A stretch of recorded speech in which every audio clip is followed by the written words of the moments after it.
buen hábito de ahorrar, escrito por Napoleón Hill. Para una mejor comprensión del presente audiolibro, te recomendamos escuchar El poder de la autoconfianza. Link en la descripción. El buen hábito de ahorrar. El único favor duradero que el padre puede conferir al niño es el de ayudarle a ayudarse a sí mismo.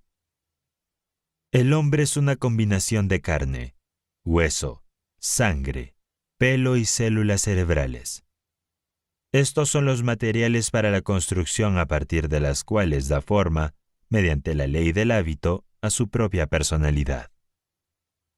Aconsejar que se ahorre dinero, sin describir cómo hacerlo, sería así como dibujar un caballo y escribir debajo, «Esto es un caballo».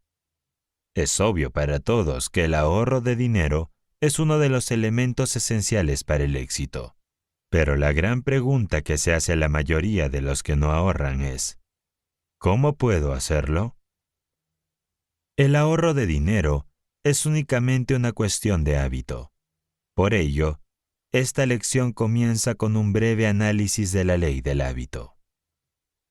Es literalmente cierto que el hombre, a través de la ley del hábito, moldea su propia personalidad. A través de la repetición, cualquier acto realizado unas cuantas veces se convierte en un hábito, y la mente parece ser una masa de fuerzas motivadoras que surgen de nuestros hábitos diarios. Una vez fijado en la mente, un hábito nos impulsa voluntariamente a la acción.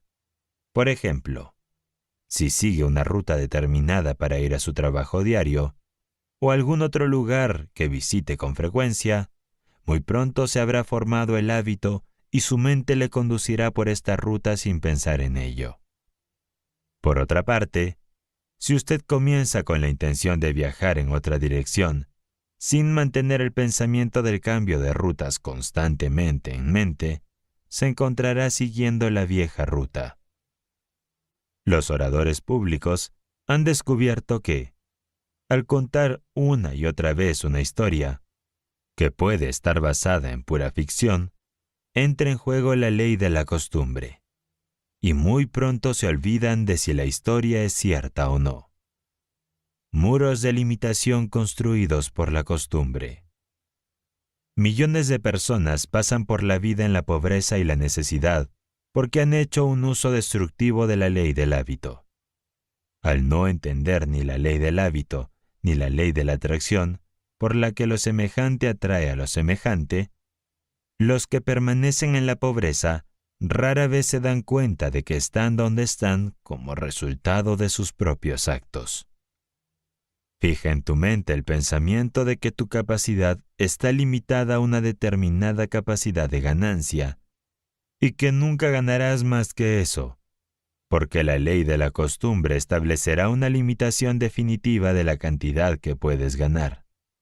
Tu mente subconsciente aceptará esta limitación, y muy pronto sentirás que te resbalas hasta que finalmente estarás tan cercado por el miedo a la pobreza, uno de los 6 miedos básicos, que la oportunidad ya no llamará a tu puerta. Tu perdición estará sellada, tu destino fijado. La formación del hábito de ahorro no significa que debas limitar tu capacidad de ganancia, sino todo lo contrario, que debes aplicar esta ley para que no solo conserve lo que ganas, de manera sistemática, sino que también te ponga en el camino de mayores oportunidades y te dé la visión, la confianza en ti mismo, la imaginación, el entusiasmo, la iniciativa y el liderazgo para aumentar realmente tu capacidad de ganancia. Expresando esta gran ley de otra manera, cuando entiendas a fondo la ley del hábito, puedes asegurarte el éxito en el gran juego de hacer dinero, jugando ambos extremos de ese juego contra el miedo. Procede de esta manera. En primer lugar, a través de la ley del objetivo principal definido, usted establece en su mente una descripción precisa y definida de lo que quiere, incluyendo la cantidad de dinero que tiene la intención de ganar. Su mente subconsciente se hace cargo de esta imagen que usted ha creado y la utiliza como un plano, carta o mapa por el cual moldear sus pensamientos y acciones en planes prácticos para alcanzar el objeto de su objetivo principal o propósito. A través de la ley del hábito, usted mantiene el objeto de su objetivo principal definido fijo en su mente, de la manera descrita en la lección 2, hasta que se implanta firme y permanentemente allí. Esta práctica eliminará la conciencia de pobreza y establecerá, en su lugar, una conciencia de prosperidad. Empezará a exigir prosperidad, a esperarla, a prepararse para recibirla y a utilizarla sabiamente, allanando así el camino o preparando el escenario para el desarrollo del hábito del ahorro. En segundo lugar, una vez que haya aumentado su poder de ganancia, utilizará aún más la ley del hábito, previniendo, en su declaración escrita de su objetivo principal definido, el ahorro de una proposición definida de todo el dinero que gane. Por lo tanto, a medida que sus ingresos aumenten, sus ahorros también lo harán en proporción. Si, por un lado, se esfuerza y se exige a sí mismo un aumento de sus ingresos, y por otro, reserva sistemáticamente una cantidad determinada de todos sus ingresos, pronto llegará al punto en el que habría eliminado todas las limitaciones imaginarias de su propia mente y estará bien encaminado hacia la independencia financiera. No hay nada más práctico ni más fácil de hacer que esto. Invierta la operación de la ley del hábito, estableciendo en su mente el miedo a la pobreza, y muy pronto, este miedo reducirá su capacidad de ganancia hasta que apenas podrá ganar el dinero suficiente para atender sus necesidades actuales. Los editores de periódicos podrían crear el pánico en una semana, llenando sus columnas de noticias sobre los fracasos reales de las empresas del país, a pesar de que pocas empresas, en comparación con el número total existente, fracasan realmente. Las llamadas olas de crímenes son en gran medida el producto del periodismo sensacionalista. Un solo caso de asesinato, cuando es explotado por los periódicos del país, mediante titulares de miedo, es suficientemente para iniciar una ola regular de los crímenes similares en varias localidades. Después de la repetición en los diarios de la historia del asesinato de Hickman, se empezó a informar de casos similares en otras partes del país. Son víctimas de nuestros hábitos, no importa quiénes seamos o cuál sea nuestra vocación. Cualquier idea que se fije deliberadamente en la mente, o cualquier idea que se permite establecer como resultado de la sugestión, el entorno, la influencia de los asociados, etc., es seguro que nos hará caer en actos que se ajustan a la naturaleza de la idea. Forme el hábito de pensar y hablar de prosperidad y abundancia, y muy pronto la evidencia material de éstas comenzará a manifestarse en la naturaleza de una oportunidad más amplia y una nueva e inesperada. Lo semejante atrae a lo semejante.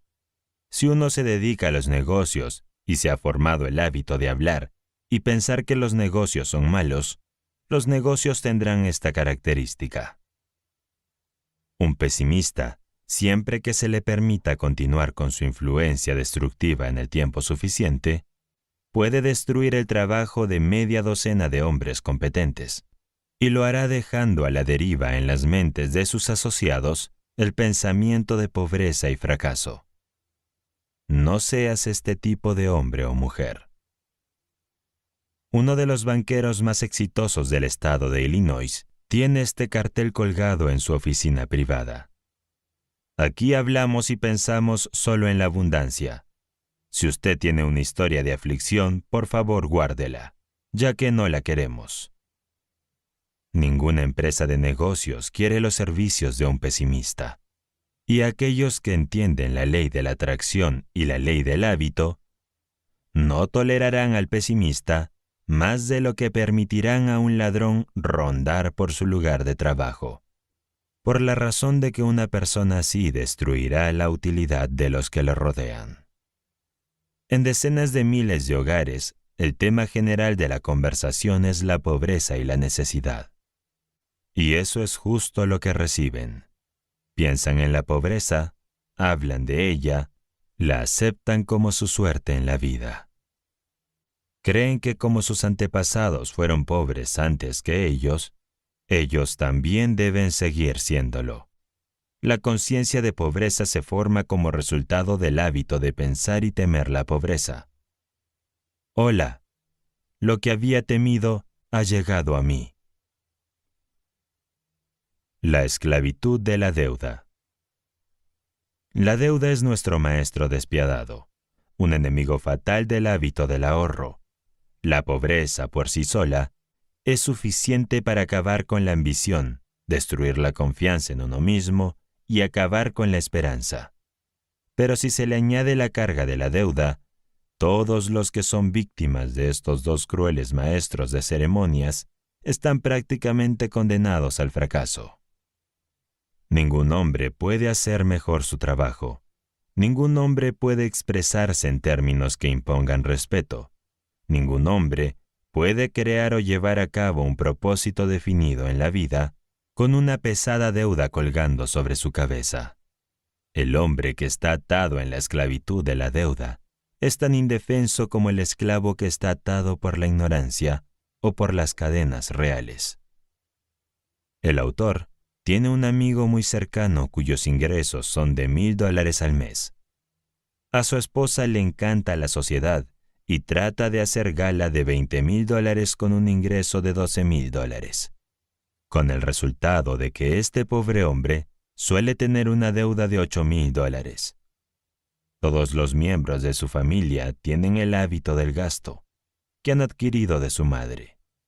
Los hijos, 2 niñas y un niño, están ahora en edad de pensar en ir a la universidad, pero esto es imposible debido a las deudas del padre. El resultado es una disensión entre el padre y sus hijos que hace a toda la familia infeliz y miserable. Es terrible incluso pensar en ir por la vida como un prisionero encadenado, atado de otro a causa de las deudas. La acumulación de deudas es un hábito. Comienza de manera pequeña y crece hasta alcanzar proporciones enormes lentamente, paso a paso, hasta que finalmente se hace cargo de la propia alma. Miles de jóvenes comienzan su vida matrimonial con deudas innecesarias colgando sobre sus cabezas y nunca logran salir de esa carga. Después de que la novedad del matrimonio empieza a desaparecer, como suele ocurrir, la pareja casada empieza a sentir la vergüenza de la carencia, y este sentimiento crece hasta que conduce, a menudo, a una insatisfacción abierta del uno con el otro, y finalmente al tribunal de divorcio. Un hombre que está atado por la esclavitud de la deuda no tiene tiempo o inclinación para establecer o trabajar en ideales, con el resultado de que va a la deriva con el tiempo hasta que eventualmente comienza a establecer limitaciones en su propia mente, y por estos se encierra detrás de los muros de la prisión del miedo y la deuda de la que nunca se escapa. Ningún sacrificio es demasiado grande para evitar la miseria de la deuda. Piensa en lo que te debes a ti mismo y a los que dependen de ti y decídete a no ser deudor de nadie. Es el consejo de un hombre muy exitoso cuyas primeras oportunidades fueron destruidas por las deudas. Este hombre volvió en sí lo suficientemente pronto como para deshacerse del hábito de comprar lo que no necesitaba, y finalmente se abrió camino para salir de la esclavitud. La mayoría de los hombres que desarrollan el hábito de la deuda no tendrán la suerte de entrar en razón a tiempo para salvarse, porque la deuda es algo parecido a las arenas movedizas, ya que tiene la tendencia a arrastrar a su víctima cada vez más hacia el fango. El miedo a la pobreza es uno de los más destructivos de los 6 miedos básicos descritos en la tercera lección. El hombre que se endeuda irremediablemente es presa de este miedo a la pobreza. Su ambición y confianza en sí mismo se paralizan y se hunde gradualmente en el olvido. Hay 2 clases de deudas, y son de naturaleza tan diferente que merecen ser descritas aquí. ¿Cómo sigue? 1. Hay deudas contraídas por lujos que se convierten en una pérdida muerta. 2. Hay deudas contraídas en el curso del comercio profesional o empresarial que representan un servicio o una mercancía que puede volver a convertirse en activos. La primera clase de deudas es la que debe evitarse. La segunda clase puede permitirse, siempre y cuando el que contrae las deudas use el juicio y no vaya más allá de los límites razonables. En el momento en que uno compra más allá de sus limitaciones, entra en el reino de la especulación y la especulación se traga más víctimas de las que enriquece. Prácticamente todas las personas que viven por encima de sus posibilidades se ven tentadas a especular con la esperanza de poder recuperar, en una sola vuelta de la rueda de la fortuna, por así decirlo, todo su endeudamiento. La rueda generalmente se detiene en el lugar equivocado, y lejos de encontrarse libre de deudas, las personas que se entregan a la especulación están más estrechamente ligadas como esclavos de la deuda. El miedo a la pobreza quiebra la fuerza de voluntad de sus víctimas, que se ven incapaces de recuperar su fortuna perdida. Y lo que es más triste, pierden toda ambición de liberarse de la esclavitud de la deuda. Difícilmente pasa un día sin que veamos en los periódicos un relato de al menos un suicidio como resultado de la preocupación por las deudas. La esclavitud a ellas provoca cada año más suicidios que todas las demás causas juntas, lo que es un ligero indicio de la crueldad de miedo a la pobreza. Durante la guerra, millones de hombres se enfrentaron a las trincheras del frente sin inmutarse, sabiendo que la muerte podría alcanzarles en cualquier momento. Estos mismos hombres, cuando se enfrentan al miedo a la pobreza, a menudo se acobardan, y por pura desesperación que paraliza su razón, llegan a suicidarse. La persona que está libre de deudas puede superar la pobreza y alcanzar un éxito financiero extraordinario, pero si está atada por las deudas, ese logro no es más que una posibilidad remota, y nunca una probabilidad. El miedo a la pobreza es un estado mental negativo y destructivo. Además, un estado mental negativo tiene la tendencia de atraer a otros estados mentales similares. Por ejemplo, el miedo a la pobreza puede atraer al miedo a la mala salud, y estos dos pueden atraer al miedo a la vejez, de modo que la víctima se encuentra sumida en la pobreza, con mala salud, y envejeciendo realmente mucho antes del momento en que debería empezar a mostrar los signos de la vejez. Millones de tumbas prematuras y sin nombre han sido llenadas por este cruel estado mental conocido como el miedo a la pobreza.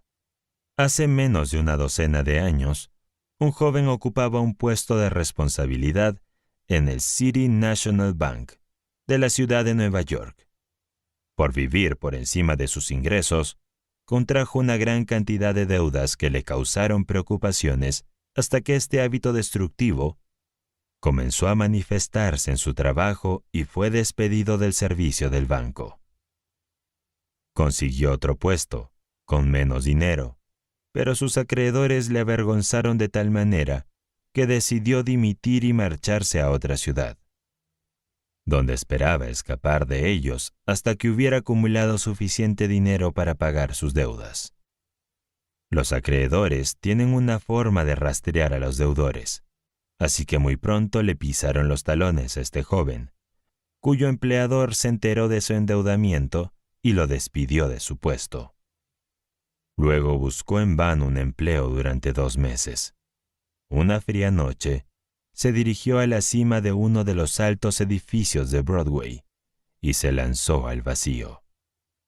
La deuda se había cobrado otra víctima. ¿Cómo dominar el miedo a la pobreza? Para vencer el miedo a la pobreza, hay que dar 2 pasos muy concretos, siempre que se esté endeudado. En primer lugar, hay que abandonar el hábito de comprar a crédito y a continuación, pagar gradualmente las deudas contraídas. Al estar libre de la preocupación del endeudamiento, estás listo para renovar los hábitos de tu mente y reorientar tu curso hacia la prosperidad. Adopte, como parte de su objetivo principal definido, el hábito de ahorrar como proporción regular de sus ingresos, aunque no sea más que 1 centavo al día. Muy pronto este hábito empezará a imponerse en tu mente y realmente te alegrarás de ahorrar. Cualquier hábito puede ser abandonado construyendo en su lugar algún otro hábito más deseable. El hábito de gastar debe ser reemplazado por el hábito de ahorrar, por todos los que alcanzan la independencia financiera. No basta con interrumpir un hábito indeseable, ya que estos hábitos tienden a reaparecer a menos que el lugar que ocupan en la mente sea ocupado por algún otro hábito de naturaleza diferente. La interrupción de un hábito deja un agujero en la mente, y este debe ser llenado con alguna otra forma de hábito, o el antiguo volverá a reclamar su lugar. A lo largo de este curso, se han descrito muchas formas psicológicas, y se ha solicitado al alumno que las memorice y practique. Encontrará una de estas fórmulas en la 3ª lección, cuyo objetivo es desarrollar la confianza en sí mismo. Estas fórmulas pueden ser asimiladas para que se conviertan en parte de su maquinaria mental, a través de la ley del hábito, si sigue las instrucciones para su uso que acompañan a cada una de ellas. Se supone que usted se esfuerza por alcanzar la independencia financiera. La acumulación de dinero no es difícil después de haber dominado el miedo a la pobreza y desarrollado en su lugar el hábito del ahorro. El autor de este curso se sentiría muy decepcionado al saber que algún estudiante del curso se llevó la impresión de algo en esta o cualquiera de las otras lecciones, que el éxito se mide solo por los dólares. Sin embargo, el dinero representa un factor importante para el éxito, y se le debe dar su justo valor en cualquier filosofía que pretenda ayudar a las personas a ser útiles, felices y prósperas. La fría, cruel e implacable verdad es que, en esta época de materialismo, un hombre no es más que un grano de arena, que puede ser arrastrado por cualquier viento de las circunstancias, a menos que esté atrincherado detrás del poder del dinero. El genio puede ofrecer muchas recompensas a quienes lo poseen, pero el hecho sigue siendo que el genio sin dinero con el que darle expresión no es más que un honor vacío y esquelético. El hombre sin dinero está a la disposición del hombre que lo tiene. Y esto va, independientemente de la cantidad de habilidad que pueda poseer, la formación que haya tenido o el ingenio nativo con el que haya sido dotado por la naturaleza. No hay forma de escapar al hecho de que la gente te medirá de acuerdo a los saldos bancarios, independientemente de quién seas o de lo que puedas hacer.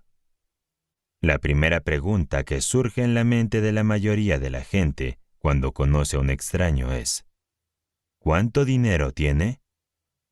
Si tiene dinero, se le ofrece la bienvenida a las casas y se le ofrece oportunidades de negocio. Se le prodigan todo tipo de atenciones. Es un príncipe, y como tal tiene derecho a lo mejor de la tierra. Pero si sus zapatos están gastados en los talones, su ropa no está planchada, su cuello está sucio y muestra claramente los signos de una economía empobrecida, pobre de él, porque la multitud que pasa le pisará los pies y le echará el humo de la falta de respeto en la cara.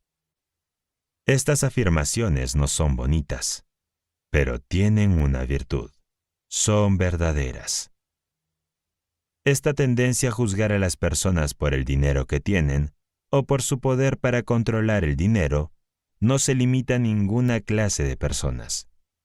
Todos tenemos un poco de ella, lo reconozcamos o no.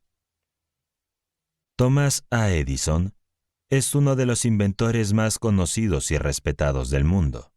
Sin embargo, no es un error decir que habría seguido siendo un personaje prácticamente desconocido y oscuro si no hubiera seguido el hábito de conservar sus recursos y demostrado su capacidad de ahorro. Henry Ford nunca habría llegado a la primera base con su carruaje sin caballos si no hubiera desarrollado, desde muy temprano, el hábito del ahorro. Es más, si el señor Ford no hubiera conservado sus recursos y se hubiera protegido tras su poder, habría sido engullido por sus competidores o por aquellos que deseaban codiciosamente arrebatarle su negocio, hace ya muchos, muchos años. Muchos hombres han recorrido un largo camino hacia el éxito, solo para tropezar y caer, y nunca más levantarse debido a la falta de dinero en tiempos de emergencia. La tasa de mortalidad en los negocios cada año, debido a la falta de capital, se reserva para emergencias. Es estupenda. A esta causa se deben más fracasos empresariales que a todas las demás causas juntas. Los fondos de reserva son esenciales para el buen funcionamiento de las empresas. Asimismo, las cuentas de ahorro son esenciales para el éxito de los individuos. Sin un fondo de ahorro, el individuo sufre de dos maneras. En primer lugar, por la incapacidad de aprovechar las oportunidades que solo se presentan a la persona con algo de dinero en efectivo. Y en segundo lugar, por la vergüenza debido a alguna emergencia inesperada que requiera dinero en efectivo. También podría decirse que el individuo sufre en un tercer aspecto al no desarrollar el hábito del ahorro, por la falta de otras cualidades esenciales para el éxito que surgen de la práctica del hábito del ahorro. Las monedas de 5 y 10 centavos que el ciudadano medio deja escapar, si se ahorran sistemáticamente y se ponen a trabajar adecuadamente, acabarán proporcionando la independencia financiera. Hacer y ahorrar dinero es una ciencia, pero las reglas por las que se acumula el dinero son tan sencillas que cualquiera puede seguirlas. El principal requisito es la voluntad de subordinar el presente al futuro, eliminando gastos innecesarios en lujos. ¿Cuánto hay que ahorrar? La primera pregunta que surgirá es, ¿cuánto se debe ahorrar? La respuesta no puede darse en pocas palabras, pues la cantidad que uno debe ahorrar depende de muchas condiciones, algunas de las cuales pueden estar bajo nuestro control y otras no. En general, un hombre que trabaja por un salario debe repartir sus ingresos de la siguiente manera. Cuenta de ahorros, 20%. Comida, ropa y gastos básicos, 50%. Educación, 10%. Recreación, 10%. Seguro de vida, 10%. Y así obtendrán el 100%. Sin embargo, a continuación se indica la distribución aproximada que el hombre promedio hace realmente de sus ingresos. Cuenta de ahorros, 0%. Comida, ropa y gastos básicos, 60%. Educación, 0%. Recreación, 35%. Seguro de vida, 5%. Y ahí está el 100%. Bajo el epígrafe de ocio se incluyen, por supuesto, muchos gastos que realmente no recrean, como el dinero gastado en bebidas alcohólicas, cenas y otros artículos similares que pueden servir en realidad para minar la salud y destruir el carácter. Un experimentado analista de hombres ha afirmado que podría decir con mucha precisión, examinando el presupuesto mensual de un hombre, qué tipo de vida lleva éste. Es más, que obtendrá la mayor parte de su información de la partida del ocio. Por lo tanto, este es un elemento que debe ser observado cuidadosamente, así como el cuidador de un invernadero observa el termómetro con el que controla la vida y la muerte de sus plantas. Quienes llevan las circunstancias del presupuesto suelen incluir una partida llamada entretenimiento, que, en la mayoría de los casos, resulta ser un mal porque agota mucho los ingresos, y cuando se lleva en exceso agota, además, la salud. Estamos viviendo ahora mismo en una época en la que la partida entretenimiento es demasiado alta en la mayoría de las asignaciones presupuestarias. Decenas de miles de personas que no ganan más de $50 a la semana están gastando hasta 1/3 de sus ingresos en lo que llaman entretenimiento, que viene en una botella con una etiqueta cuestionable, en cualquier lugar de $6 a $12 el litro. Estas personas imprudentes no solo están desperdiciando el dinero que debería ir a un fondo de ahorro, sino que, lo que es mucho más peligroso, están destruyendo el carácter y la salud. Nada en esta lección pretende ser un sermón sobre la moral o sobre cualquier otro tema. Estamos tratando aquí con hechos objetivos que, en gran medida, constituyen los materiales de construcción de los cuales se puede crear el éxito. Sin embargo, este es un lugar apropiado para exponer algunos hechos que tienen una relación tan directa con el tema de alcanzar el éxito que no pueden ser omitidos sin debilitar todo este curso general y esta lección en particular. El autor de este curso no es un reformador. Tampoco es un predicador de la moral, ya que este campo de esfuerzo útil es bastante bien cubierto por otros trabajadores que son capaces. Lo que aquí se expone, por lo tanto, pretende ser una parte necesaria de un curso de filosofía, cuyo propósito es marcar un camino seguro por el que se puede viajar hacia un logro honorable. Durante el año 1926, el autor se asoció con el difunto Don R. Mellett, que era, en ese momento, el editor de Canton, Ohio, Daily News.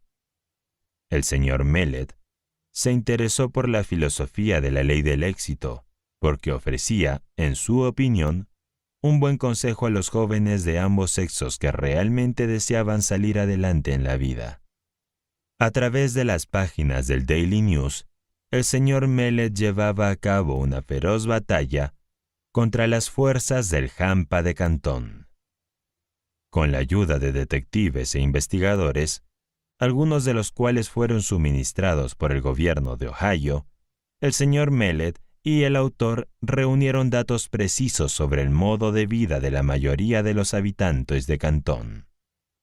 En julio de 1926, el señor Mellett fue asesinado en una emboscada, y 4 hombres, uno de ellos antiguo miembro de la policía de Cantón, cumplen ahora cadena perpetua en la penitenciaría del estado de Ohio por el crimen.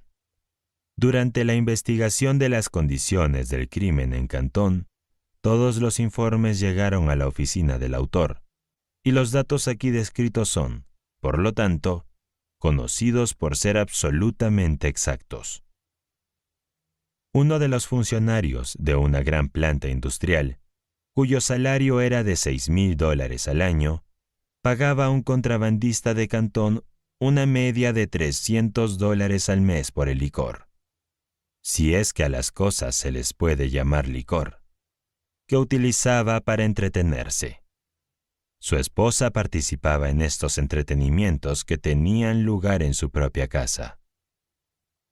Un cajero de un banco, cuyo salario era $150 al mes, gastaba una media de 75 al mes en licores.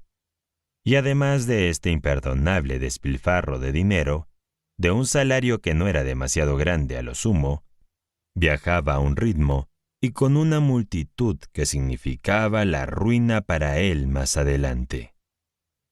El superintendente de una gran fábrica, cuyo salario era de $5,000 al año, y debería haber ahorrado al menos $125 al mes, en realidad no ahorraba nada.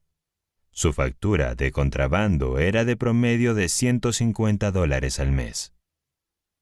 Un policía cuyos ingresos eran de $160 al mes, gastaba más de $400 al mes en cenas en un bar de carretera cercano. ¿De dónde sacó la diferencia entre sus ingresos legítimos y sus gastos reales? Es una cuestión que no da crédito a la policía. Un funcionario bancario cuyos ingresos, por lo que se puede estimar a partir de sus informes de impuestos de años anteriores, eran de unos $8,000 al año, tenía una factura mensual de contrabando de más de $500 durante los 3 primeros meses en sus actividades. Fueron comprobados por los investigadores de Melled.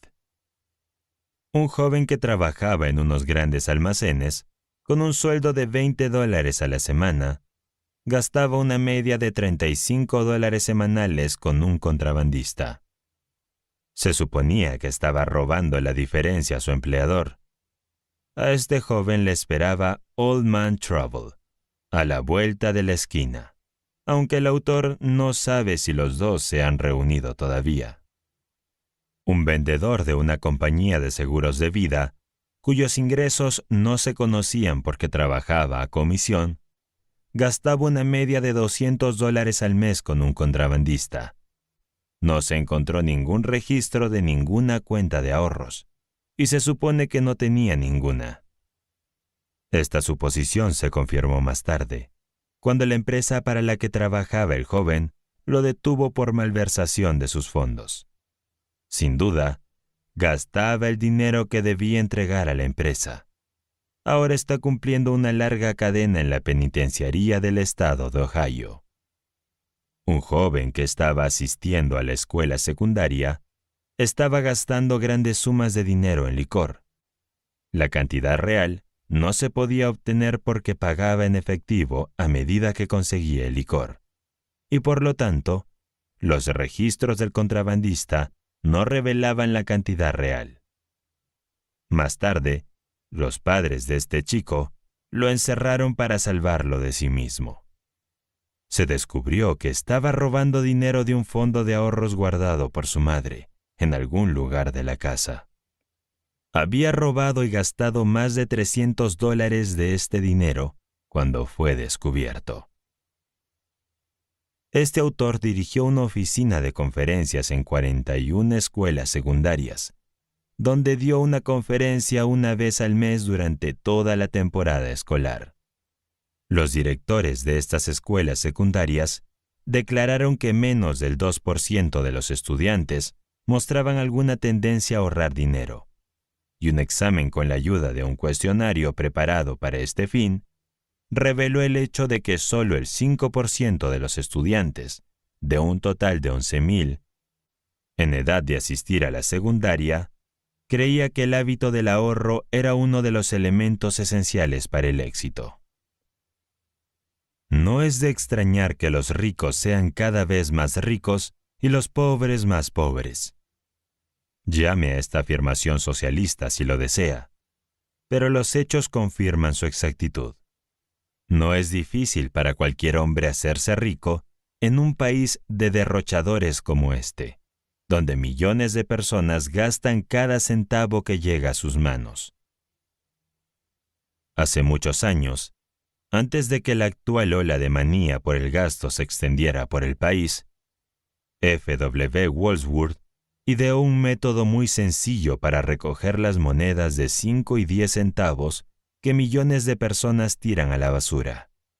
Y su sistema le reportó más de $100 millones en pocos años. Wadsworth ha muerto, pero su sistema de ahorros de monedas de 5 centavos continúa, y su patrimonio crece cada vez más. Las tiendas de 5 y 10 céntimos suelen estar pintadas con una fachada de color rojo intenso. Es un color apropiado, ya que el rojo denota peligro. Cada tienda de 5 y 10 centavos es un llamativo monumento que demuestra que uno de los defectos cardinales de esta generación es el hábito de gastar. Todos somos víctimas del hábito. Desgraciadamente, para la mayoría de nosotros, somos criados por padres que no tienen la menor idea de la psicología del hábito, y sin ser conscientes de su culpa, la mayoría de los padres ayudan a los hijos a desarrollar el hábito del gasto mediante la sobreindulgencia con el gasto de dinero, y por la falta de entrenamiento en el hábito del ahorro.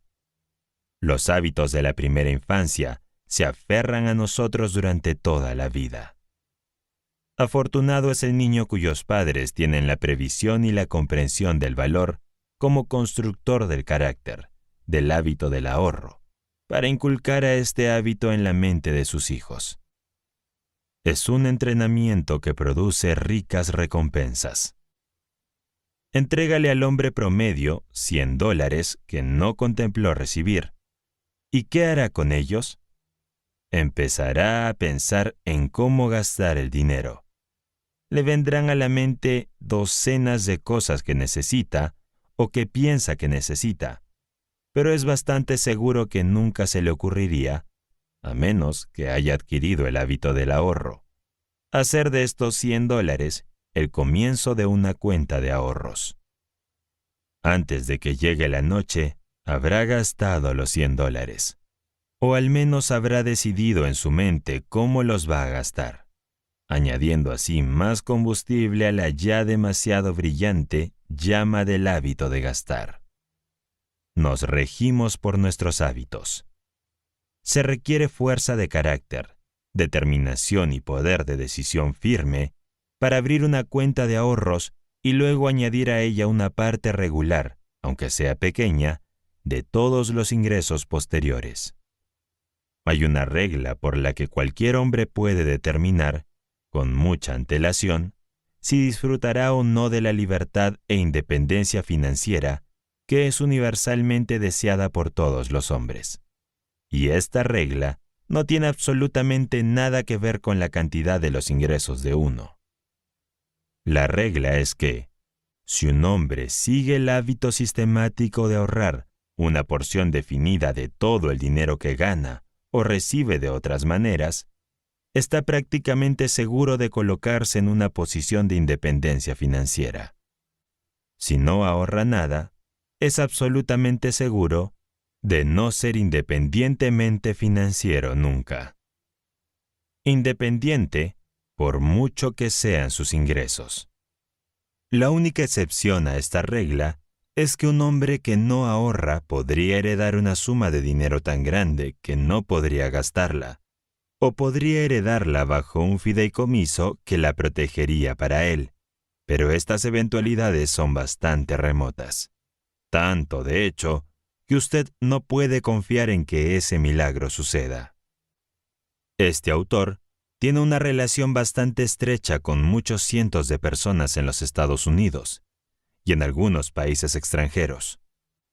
Durante casi 25 años, ha estado observando a muchos de estos conocidos y sabe, por experiencia real, cómo viven, porque algunos de ellos han fracasado mientras que otros han tenido éxito, y las razones tanto del fracaso como del éxito. Esta lista de conocidos incluye a hombres que controlan cientos de millones de dólares y que en realidad poseen muchos millones que han adquirido. También hombres que han tenido millones de dólares, todos de los cuales pasaron por sus dedos y ahora están sin dinero.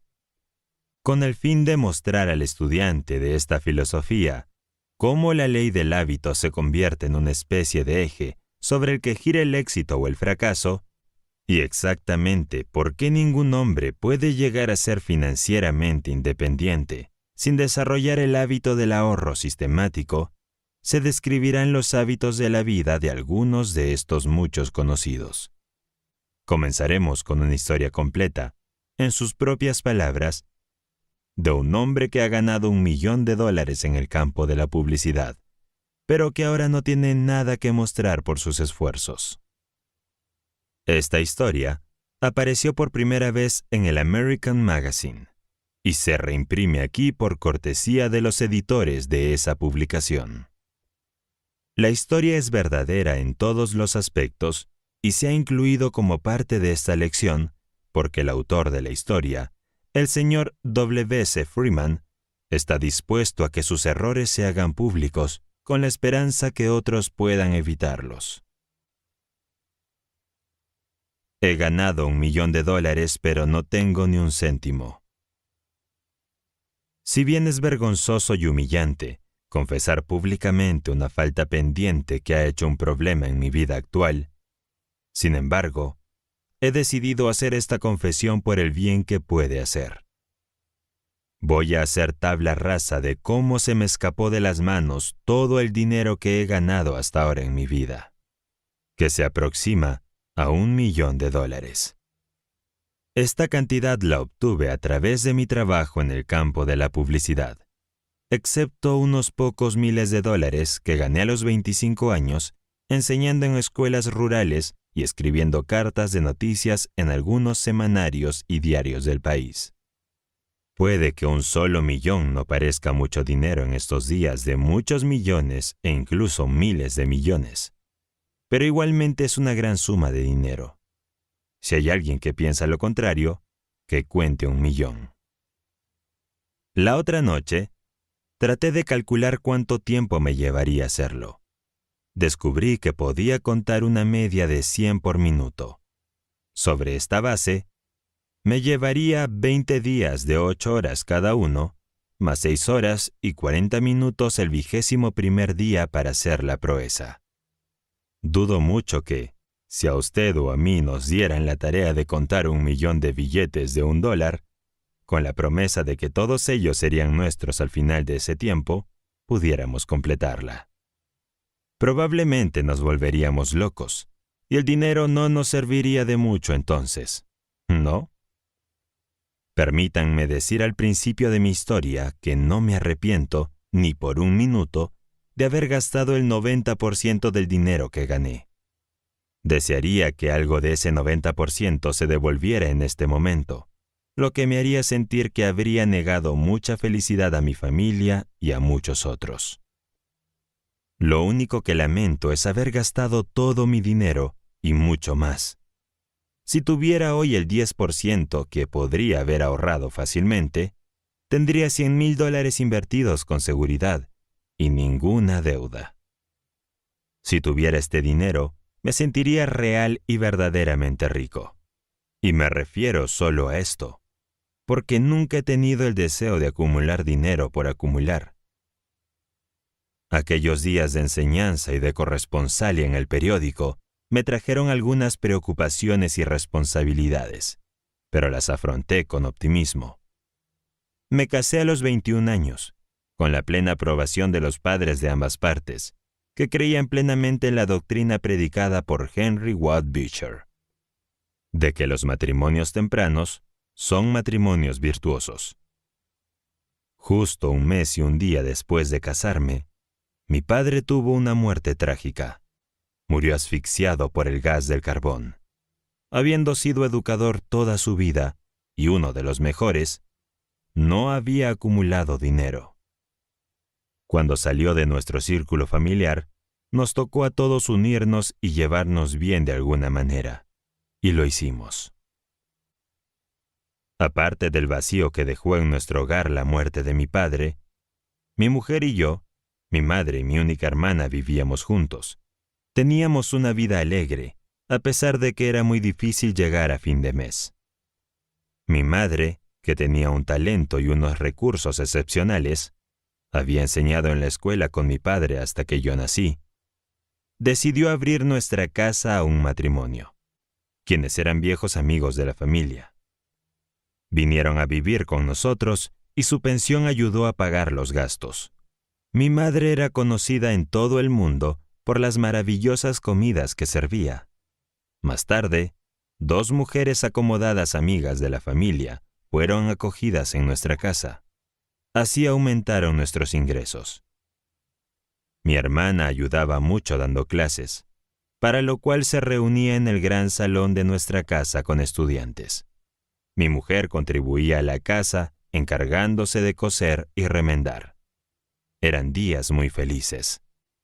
Nadie en la casa era extravagante o tenía tendencias extravagantes, excepto quizás yo mismo, ya que siempre me incliné a ser libre con el dinero.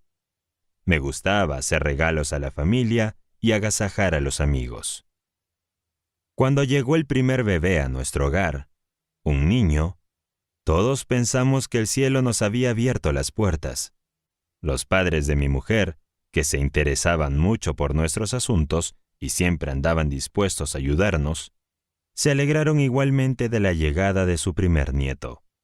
Mi cuñado, mucho mayor que mi esposa y soltero, no podía entender al principio la alegría que todos sentíamos. Pero incluso él comenzó a pavonearse como un orgulloso pavo real después de un tiempo. ¿Qué diferencia hace un bebé en un hogar? Introduzco estos detalles en mi historia simplemente para enfatizar cómo se vivieron los primeros días en mi vida. No tuve la oportunidad de gastar mucho dinero, y sin embargo, tuve tanta felicidad en aquellos días como la que he tenido desde entonces. Lo extraño de todo esto es que la experiencia de aquellos días no me enseñó el valor del dinero. Si alguien tuvo alguna vez una lección práctica que le sirviera de guía en su futuro, sin duda yo la tuve. Pero permítanme contarles cómo me afectó esta temprana experiencia. El nacimiento de mi hijo me inspiró a hacer algo que me permitiera ganar más dinero del que obtenía dando clases en la escuela y escribiendo en los periódicos. No quería que mi mujer, mi madre y mi hermana sintieran que tenían que seguir indefinidamente haciendo su parte en el mantenimiento del hogar. ¿Por qué un tipo grande, fuerte y sano como siempre he sido, y con una razonable capacidad, debería contentarse con seguir siendo un radio en la rueda? ¿Por qué no iba a ser yo toda la rueda en lo que respecta al mantenimiento de la familia? Siguiendo mi deseo de ganar más dinero, me dediqué a la venta de libros, además a dar clases y escribir en periódicos. Esto me hizo ganar bastante dinero extra. Finalmente, dejé la enseñanza y me concentré en la venta de libros y en escribir para los periódicos. La venta de libros me llevó a Bridgeton, Nueva Jersey. Fue aquí donde tuve mi primer comienzo real en el dinero. Tuve que estar mucho tiempo fuera de casa para hacer este trabajo, pero el sacrificio valió la pena. En pocas semanas, gané lo suficiente como para enviar a casa más dinero del que había aportado a la casa en cualquier año con mi enseñanza en la escuela y la correspondencia en el periódico. Después de peinar el territorio en la zona de Bridgeton, me interesé por un periódico de esa ciudad, el Morning Star. Me pareció que el director y el editor de este periódico necesitaban un ayudante. Lo llamé y se lo dije. Me contestó: «Cielos, joven, ¿cómo puedo contratarte? No estoy ganando suficiente dinero para pagar mi propio sustento». «Eso es», dije. «Creo que juntos podemos hacer que la estrella sea un éxito. Te diré lo que haré. Trabajaré para usted durante una semana por $1 al día. Al final de la semana, si lo he hecho bien, esperaré que me pagues $3 al día durante la segunda semana. Y luego, si sigo haciéndolo bien, esperaré que me pagues $6 al día durante la tercera semana. Y continuaré desde entonces hasta que el periódico gane suficiente dinero para pagarme $50 a la semana». El propietario aceptó mi propuesta. Al cabo de 2 meses, me pagaban $50 a la semana, lo que en aquella época se consideraba un gran sueldo. Empecé a sentir que estaba bien encaminado para ganar dinero, pero lo único que quería era hacer más cómoda a mi familia. $50 a la semana eran 4 veces más de lo que había ganado enseñando en la escuela.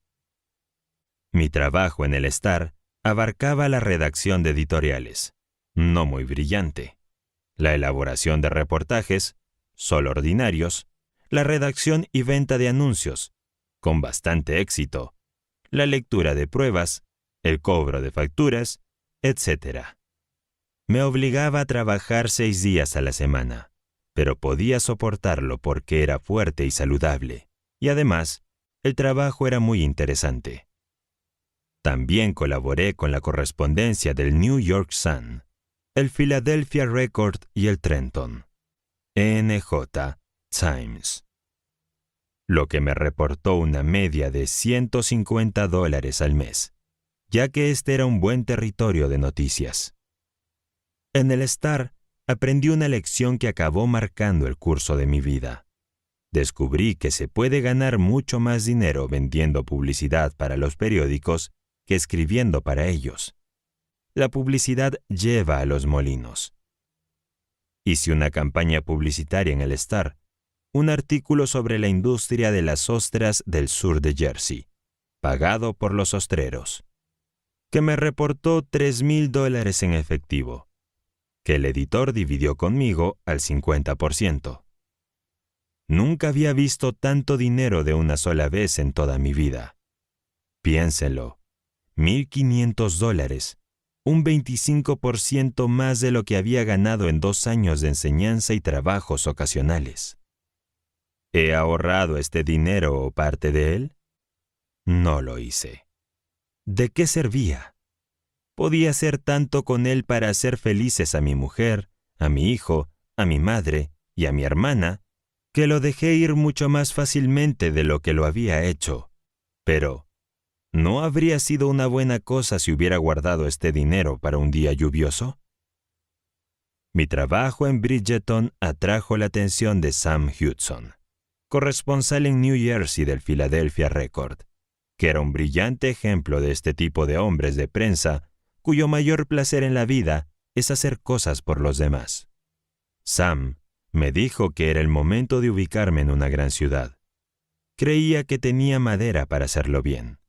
Dijo que me conseguiría un trabajo en Filadelfia. Lo hizo. Y me mudé con mi mujer y mi bebé a Germantown. Me encargaron el departamento de publicidad de Germantown, Filadelfia, Gazette, un periódico semanal. Al principio no ganaba tanto dinero como en Bridgeton, porque tuve que dejar la correspondencia del periódico. Las noticias de esta sección las cubrían otros corresponsales. Pero muy pronto ganaba un 25% más de dinero. La Gaceta aumentó su tamaño 3 veces para dar cabida a la publicidad, y cada vez recibió un aumento de sueldo muy sustancial. Además, se me encomendó la tarea de recopilar noticias sociales para la edición dominical del Philadelphia Press. Bradford Merrill, director de ese periódico, que ahora es un importante ejecutivo de la prensa de New York, me asignó un gran territorio para cubrir. Esto me mantuvo ocupado todas las noches de la semana, excepto los sábados. Me pagaban $5 por columna, pero tenía un promedio de 7 columnas cada domingo, lo que me hacía ganar $35 extra a la semana. Tenía más dinero para gastar, y lo gasté. No sabía nada sobre cómo presupuestar mis gastos. Me limité a dejarlo ir como venía. No tenía tiempo, o creía no tenerlo, para vigilar mis gastos. Un año más tarde me invitaron a formar parte de la plantilla publicitaria de Philadelphia Press, una gran oportunidad para un joven, ya que recibió una magnífica formación bajo la dirección de William L. McLean, ahora propietario del Philadelphia Evening Bulletin. Seguí conservando mi trabajo como recopilador de noticias sociales, por lo que mis ingresos eran prácticamente los mismos que había estado ganando en Germantown.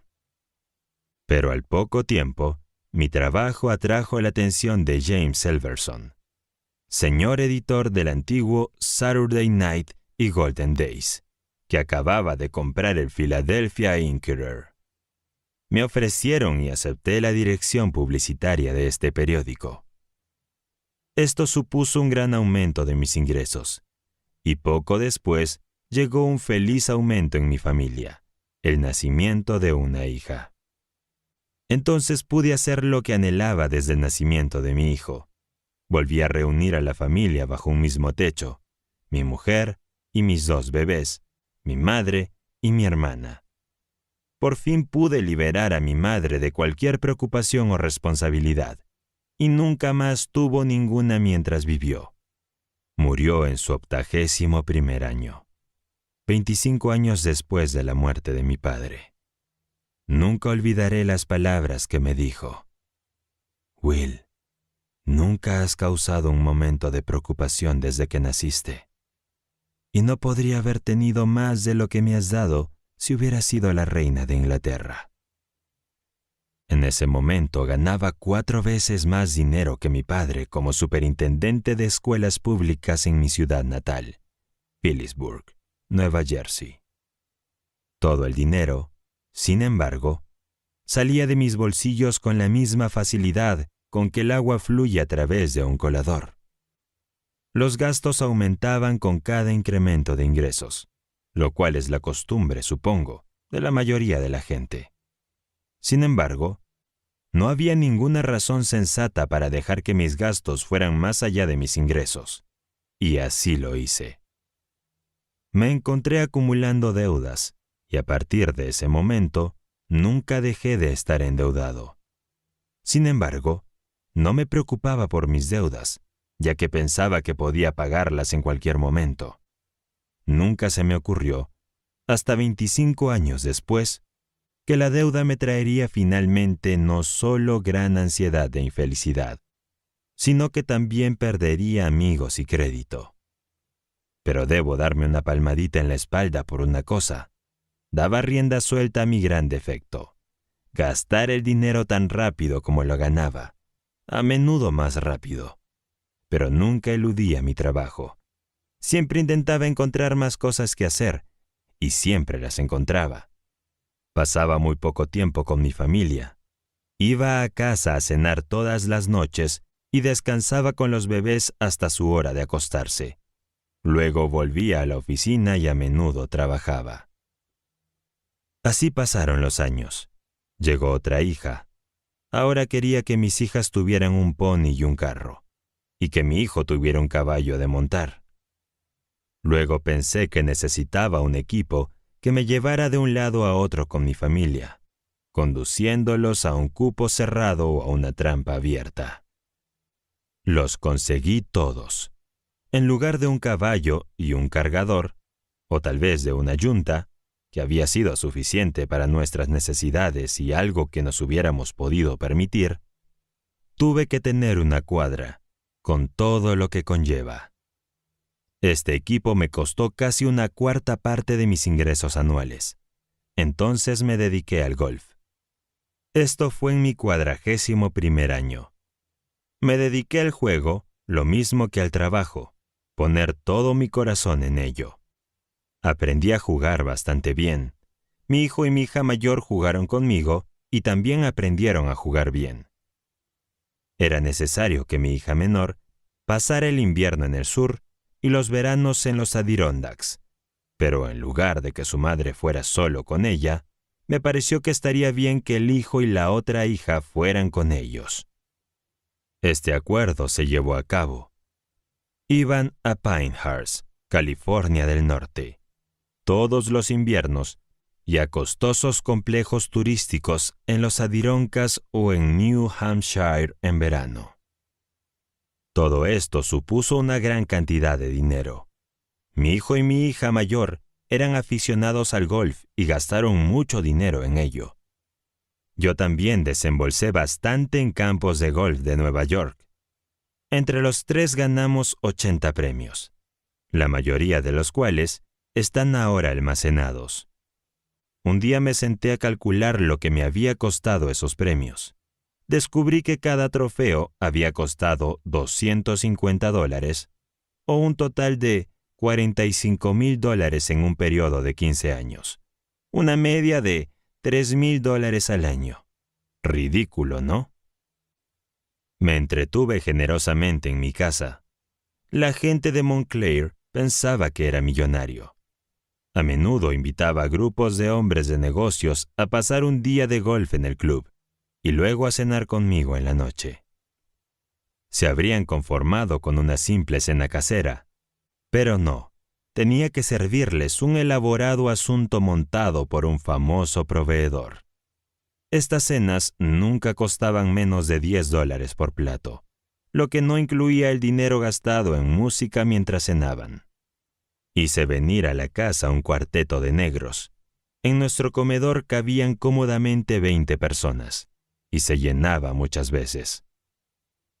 Fue todo muy bonito y me alegré de ser su anfitrión. De hecho, me sentía muy feliz por ello. Nunca me paré a pensar en la rapidez con la que estaba acumulando deudas. Llegó el día en que empezaron a molestarme mucho. Un mes había agasajado a tantos invitados en el club de golf, pagando los almuerzos, los cigarros y los greens, que mi factura ascendía a $450. Esto atrajo la atención de los directores del club, que eran todos buenos amigos míos, y estaban muy interesados en mi bienestar. Se empeñaron en decirme que estaba gastando demasiado dinero y deseaban por mi bien que controlara mis gastos. Esto me dio una pequeña sacudida. Me hizo pensar seriamente lo suficiente como para deshacerme de mis caballos y trampas, con un gran sacrificio, por supuesto. Abandoné nuestra casa y me trasladé a la ciudad, pero no dejé ninguna factura sin pagar en Montclair. Pedí prestado el dinero para pagarlas. Siempre me resultó fácil conseguir todo dinero que quería, a pesar de mis conocidas carencias financieras. A continuación, 2 notas al margen sobre mi experiencia durante mis 40 años de fuego.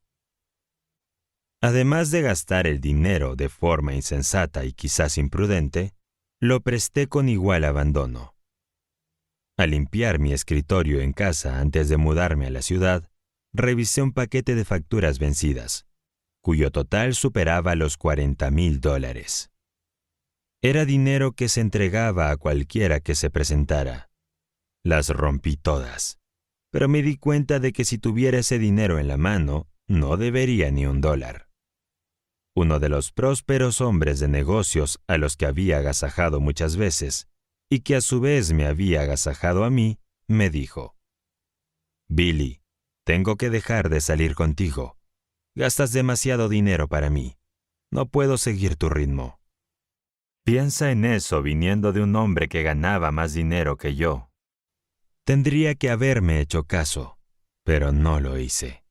Seguí gastando igual y pensando tontamente que me lo estaba pasando bien, y sin pensar en el futuro. Este hombre es ahora uno de los vicepresidentes de una de las mayores instituciones financieras de Nueva York, y se dice que vale muchos millones de dólares. Debería haber seguido su consejo. En el otoño de 1908, después de mi desastrosa experiencia de 6 meses en otra línea de negocios, tras mi renuncia en la organización Hertz, reanudé el trabajo periodístico como director de la publicidad del New York Evening Mail. Había conocido a Henry L. Stoddard, el editor propietario, en los tiempos de Filadelfia, cuando era corresponsal político del Press. A pesar que me molestaban las deudas, hice el mejor trabajo de mi vida en el Evening Mail, y gané más dinero durante los 5 años que estuve asociado a él que el que había ganado antes. Además, el señor Stoddard me concedió el privilegio de sindicar charlas publicitarias que corrieran en su periódico durante 1000 días consecutivos de publicación, y me hicieron ganar más de $55,000. El señor Stoddard era muy generoso en muchos otros aspectos, y con frecuencia me pagaba sumas especiales de dinero por hacer lo que él consideraba cosas inusuales en la forma de desarrollar el negocio. Durante este periodo, estaba tan endeudado que, para que las cosas siguieran funcionando lo mejor posible, pero sin reducir en lo más mínimo mis gastos, pedí dinero prestado a Pedro para pagar a Pablo y a Pablo para pagar a Pedro. Esa partida de $55,000 ganados por la sindicación de charlas publicitarias habría pagado con creces todas mis deudas y dejado además un buen nido de huevos. Pero todo se gastó tan fácilmente como si no tuviera ninguna preocupación en el mundo. En 1915, me independicé en el negocio de la publicidad. Desde entonces hasta la primavera de 1922, mis honorarios alcanzaron cifras muy elevadas. Seguía ganando más dinero que nunca, y lo gastaba tan rápido como lo ganaba, hasta que finalmente mis amigos se cansaron de hacerme préstamos. Si yo hubiera mostrado la más mínima inclinación a frenar mis gastos hasta un 10%, estos maravillosos hombres habrían estado dispuestos a dividirlo conmigo al 50%, dejándome pagar el 5% y ahorrando el 5%. No les importaba tanto la devolución del dinero que me habían prestado, como querían verme que me recompusiera. El choque en mis asuntos llegó a los 5 años. 2 amigos que me habían apoyado lealmente se impacientaron y me dijeron con franqueza que necesitaba una lección drástica, y me la dieron. Me obligaron a declararme en quiebra, lo que casi me rompió el corazón. Sentí que todas las personas que conocía me señalaban con el dedo del desprecio. Fue una gran tontería. Aunque había comentarios, no eran en absoluto hostiles. Expresaban un profundo pesar por el hecho de que un hombre que había alcanzado tanto prestigio en su profesión y había ganado tanto dinero, se hubiera permitido entrar en las dificultades financieras. Orgulloso y sensible hasta la médula, sentí la desgracia de la quiebra con tanta intensidad que decidí ir a Florida, donde una vez había hecho un trabajo especial para un cliente. Me pareció que era el próximo El Dorado. Pensé que tal vez podría ganar suficiente dinero en unos años para poder volver a Nueva York, no solo con una competencia, sino con lo suficiente para pagar todas mis deudas en su totalidad. Durante un tiempo parecía que iba a realizar esta ambición, pero me atrapó el gran colapso inmobiliario. Así que aquí estoy de vuelta en la vieja ciudad, donde una vez tuve un gran poder adquisitivo y cientos de amigos y simpatizantes. Ha sido una experiencia extraña. Una cosa es cierta, por fin he aprendido la lección. Estoy seguro de que se me presentarán oportunidades para redimirme y de que se me devolverá la capacidad de ganar dinero. Y cuando llegue ese momento, sé que podré vivir tan bien como siempre, con el 40% de mis ingresos. Entonces dividiré el 60% restante en 2 partes, reservando el 30% para pagar a mis acreedores y el 30% para seguros y ahorros. Si me permitiera sentirme deprimido por mi pasado o llenara mi mente de preocupaciones, no sería capaz de seguir luchando para rendirme. Además, sería ingrato con mi Creador por haberme dotado de una salud maravillosa durante toda mi vida. ¿Hay alguna bendición mayor? Sería ingrato a la memoria de mis padres, cuya espléndida formación me ha mantenido anclado con bastante seguridad a las normas morales. Deslizarse de las amarras morales es infinitamente más grave, al final, que deslizarse de la norma del ahorro. Me faltaría agradecer el estímulo y el apoyo que he tenido en generosa medida de cientos de empresarios y a muchos buenos amigos que me ayudaron a construir una buena reputación en mi profesión. Estos recuerdos son el sol de mi vida, y los utilizaré para preparar el camino de mis logros futuros. Con una abundancia de salud, fe inquebrantable, energía inquebrantable, optimismo incesante y confianza ilimitada en que un hombre puede ganar su lucha, aunque comience tarde en la vida a darse cuenta del tipo de lucha que debe hacer. ¿Hay algo más que la muerte para detenerlo? La historia del señor Freeman es la misma que podrían contar miles de otros hombres que no ahorran nada, con la excepción de que las cantidades de sus ingresos variarán. La manera de vivir, la forma de gastar el dinero y el por qué, tal y como se cuenta en la narración de Mr. Freeman, muestran el funcionamiento de la mente del gastador. La recopilación de estadísticas sobre los ingresos y gastos familiares de más de 16,000 familias de hombres que han sido analizadas por el autor han revelado algunos datos que serán de ayuda para las personas que desee presupuestar sus ingresos y desembolsos sobre una base de trabajo práctica que sea sólida y económica. Los ingresos medios van desde $100 a $300 al mes. La asignación presupuestaria que cubre los ingresos de estas dos cantidades debería ser aproximadamente la siguiente. Una familia compuesta por 2 personas, cuyos ingresos son de $100 al mes, debería conseguir reservar al menos $10 o $12 al mes para la cuenta de ahorros. El costo de la vivienda o alquiler no debe exceder de $25 a $30 al mes. Los gastos de alimentación deben ser de una medida de $25 a $30. La ropa debe mantenerse dentro de un gasto de $15 a $20 al mes.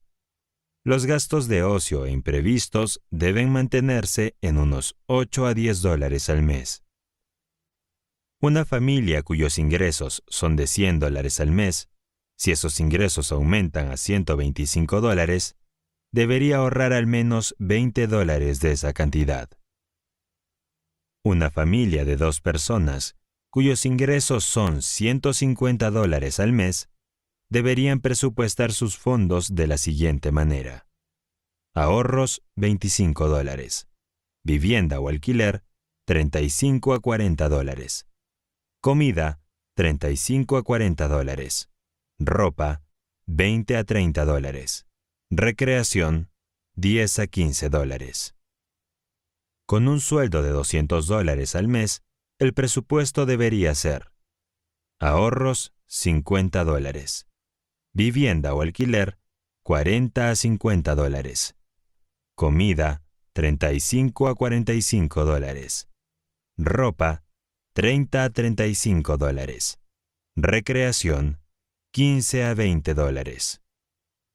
Una familia de 2 personas con un sueldo e ingresos de $300 al mes debería repartir los ingresos más o menos así. Ahorros, $55 a $65. Vivienda o alquiler, $45 a $60. Comida, de $45 a $60. Ropa, de $35 a $45. Recreación y educación, $50 a $75. Algunos podrían argumentar que una familia de 2 personas que gana $300 al mes podría vivir de forma tan barata como una que solo gane $100 o $125.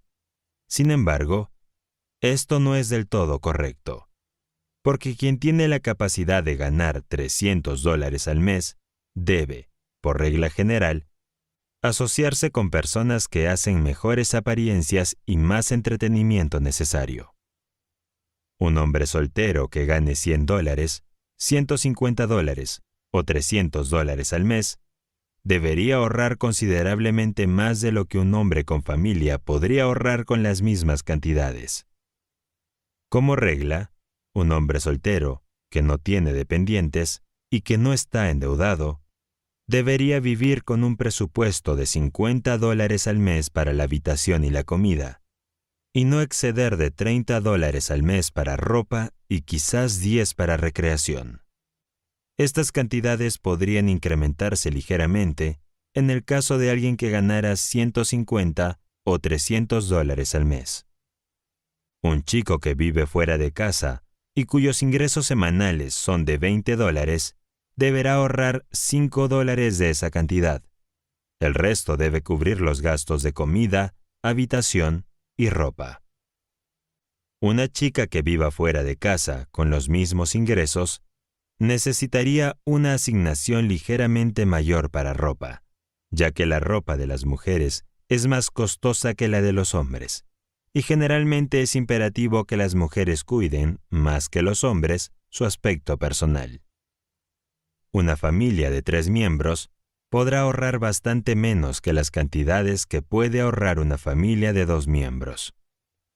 Sin embargo, salvo raras excepciones, como los casos en los que la familia tiene deudas que deben ser absorbidas con los ingresos mensuales, cualquier familia puede ahorrar al menos 5% de los ingresos brutos. Es una práctica habitual en la actualidad que las familias adquieran automóviles con pagos mensuales que suponen un gasto demasiado grande en comparación con sus ingresos. Un hombre con ingresos de Ford no tiene por qué comprar un coche Studebaker. Debería frenar sus deseos y contentarse con un Ford. Muchos hombres solteros gastan todos sus ingresos y a menudo se endeudan, además, porque tienen automóviles que no se corresponden con sus ingresos. Esta práctica común es fatal para el éxito, en la medida en que la independencia financiera puede ser considerada una parte del éxito en miles de casos. El plan de compras a plazos se ha convertido en algo tan común y es tan fácil de comprar prácticamente cualquier cosa que se desee, que la tendencia a gastar de forma desproporcionada con respecto a los ingresos aumenta rápidamente. Esta tendencia debe ser frenada por la persona que ha presupuesto conseguir la independencia financiera. Lo puede hacer cualquiera que esté dispuesto a intentarlo. Otro mal, que es a la vez un mal y una bendición, es el hecho de que este país es tan próspero que el dinero llega fácilmente. Si no se vigila, se va aún más fácilmente. Desde el comienzo de la Guerra Mundial, ha habido una demanda constante de prácticamente todo lo que se fabrica en los Estados Unidos, y esta condición de prosperidad ha hecho que la gente caiga en un estado de gasto descuidado e injustificado. No hay ninguna virtud en seguir el ritmo de los vecinos cuando esto significa sacrificar el hábito de ahorrar una parte regular de los ingresos. Es mucho mejor, a la larga, ser considerado un poco atrasado que pasar la juventud, la madurez y finalmente la vejez sin haber adquirido el hábito del ahorro sistemático. Es mejor sacrificar durante la edad de la juventud que verse obligado a hacerlo durante la edad de la madurez, como generalmente tienen que hacer todos los que no han desarrollado el hábito del ahorro.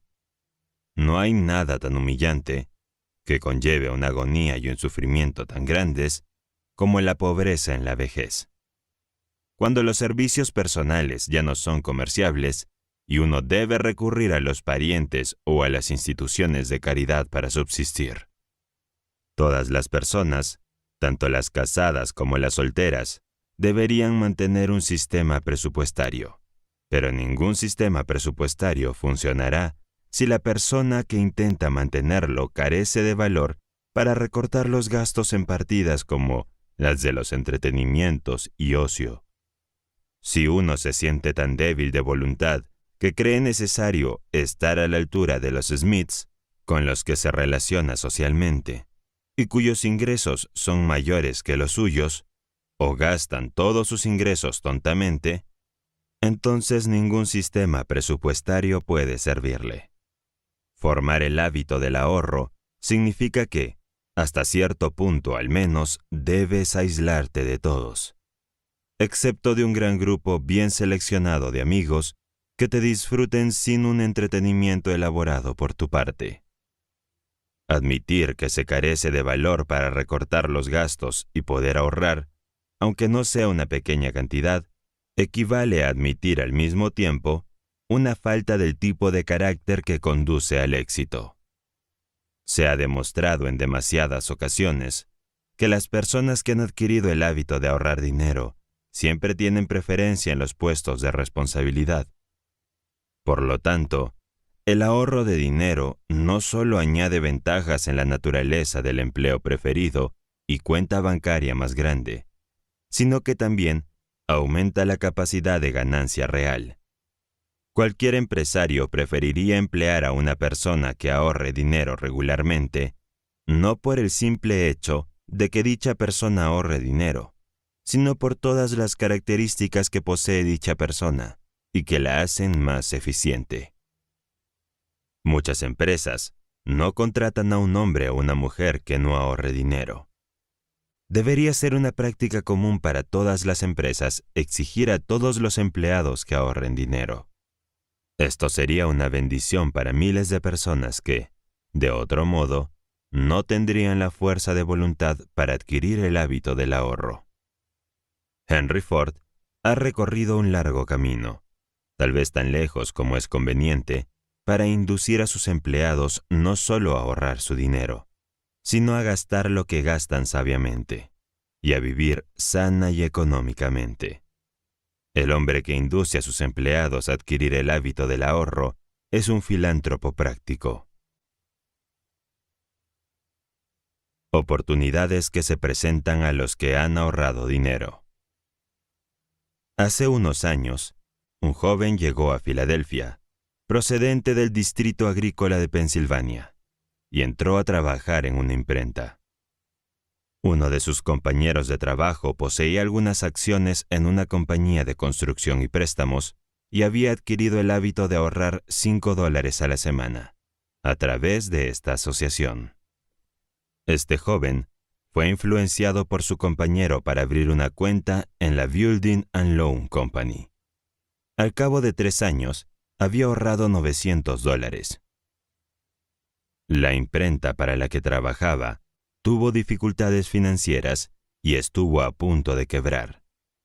Él acudió al rescate con sus $900 que había ahorrado en pequeñas cantidades y a cambio se le dio la mitad de la participación en el negocio. Inaugurando un sistema de estrecha economía, ayudó al negocio a pagar su deuda, y hoy está sacando de él, como su mitad de los beneficios, un poco más de $25,000 al año. Esta oportunidad nunca habría llegado, o, si lo hubiera hecho, no habría estado preparado para aprovecharla si no hubiera adquirido el hábito de ahorrar dinero.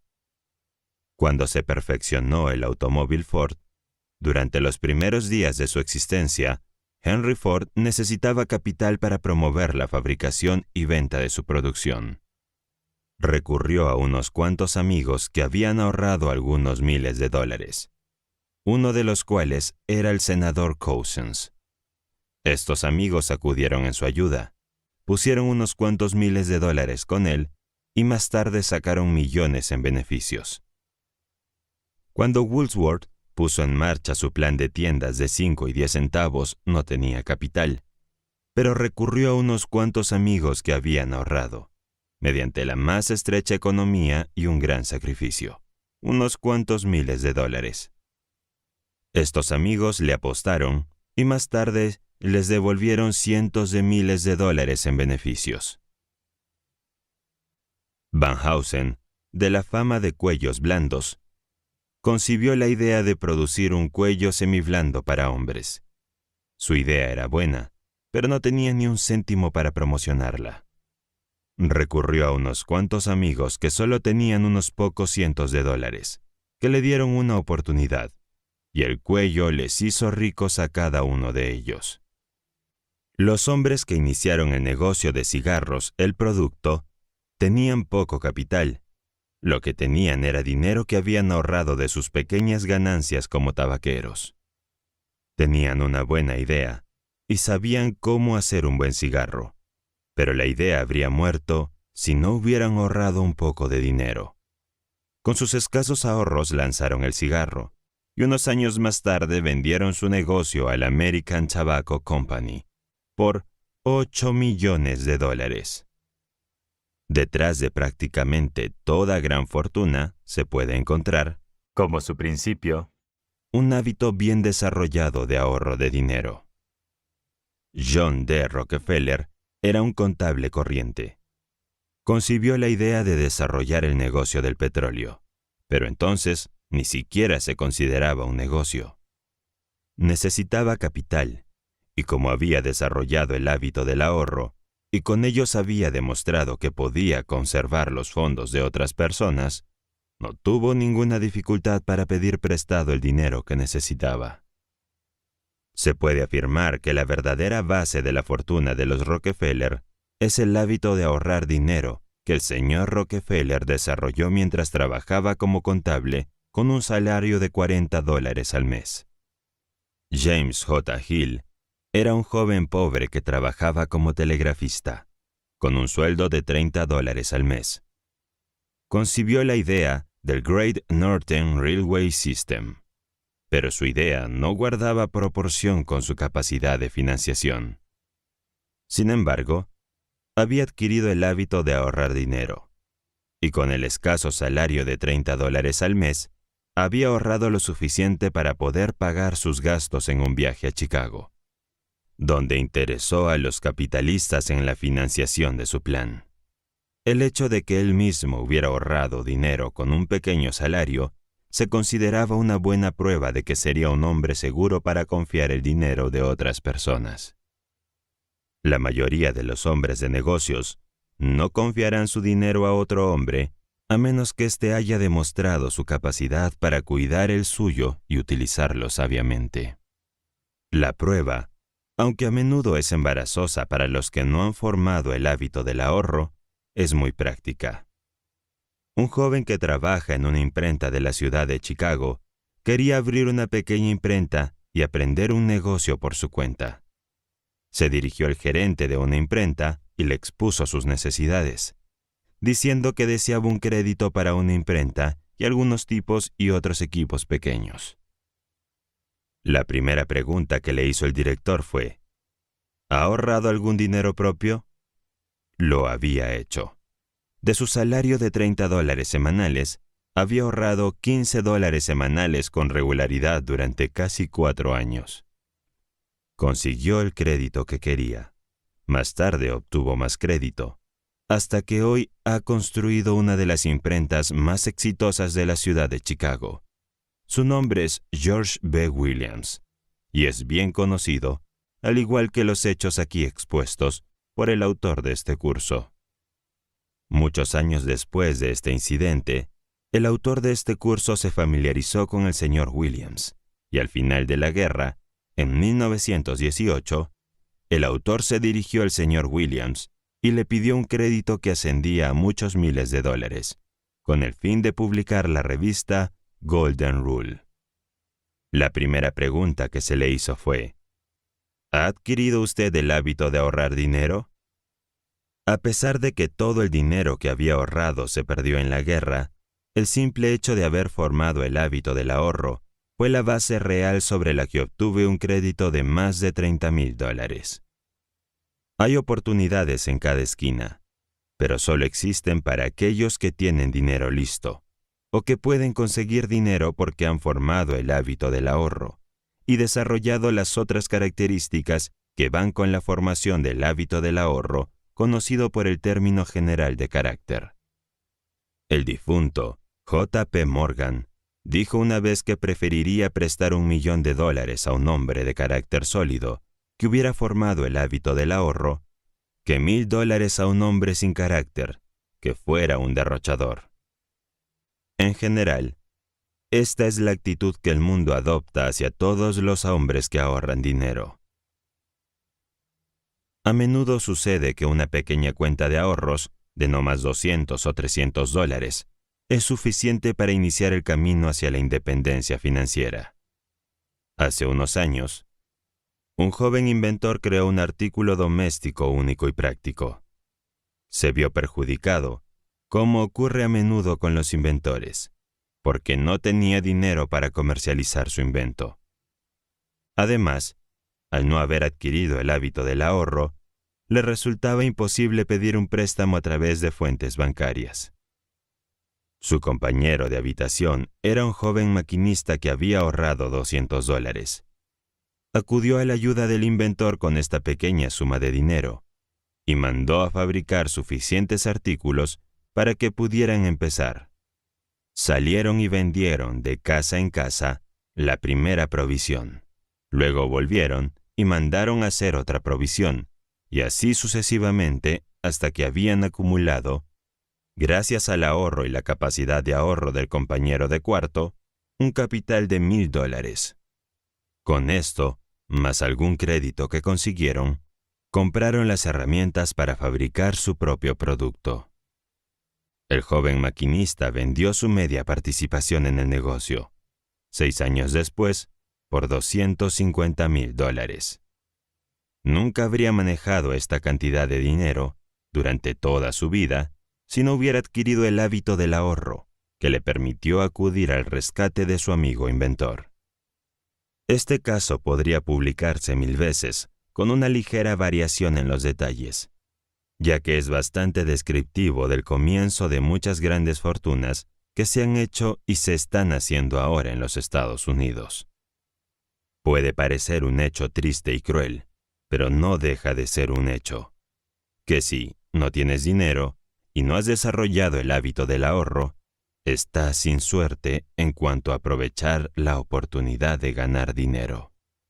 No está de más repetir, de hecho debería repetirse una y otra vez, que el verdadero comienzo de casi todas las fortunas, ya sean grandes o pequeñas, es la formación del hábito de ahorrar dinero. Consigue que este principio básico esté firmemente asentado en tu mente y estarás bien encaminado hacia la dependencia financiera. Es triste ver a un hombre, bien entrado en años, que se ha condenado a sí mismo a la agotadora ruina del trabajo duro todos los días de su vida porque ha descuidado el hábito de ahorrar dinero. Y, sin embargo, hay millones de hombres viviendo así, solo en los Estados Unidos hoy en día. Lo mejor de la vida es la libertad. No puede haber verdadera libertad sin un grado razonable de independencia económica.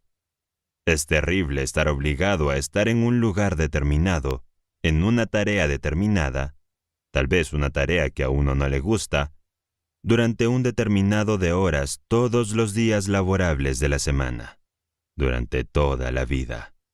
En cierto modo, esto es lo mismo que estar en la cárcel, ya que las opciones de acción están siempre limitadas. En realidad, no es mejor que estar en la cárcel con el privilegio de un trustee.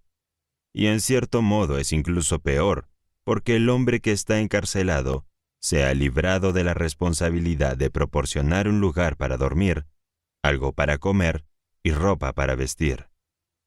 La única esperanza de escapar de este trabajo de toda la vida, que coarta la libertad, es formar el hábito de ahorrar dinero, y luego vivir de acuerdo con ese hábito, sin importar cuánto sacrificio pueda requerir.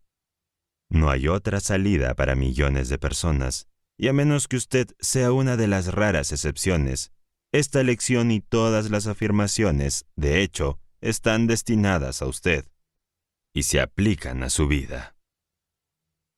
Ni un prestatario, ni un prestamista ser, porque el préstamo a menudo se pierde, y a sí mismo y al amigo, y el préstamo embota el filo de la labranza.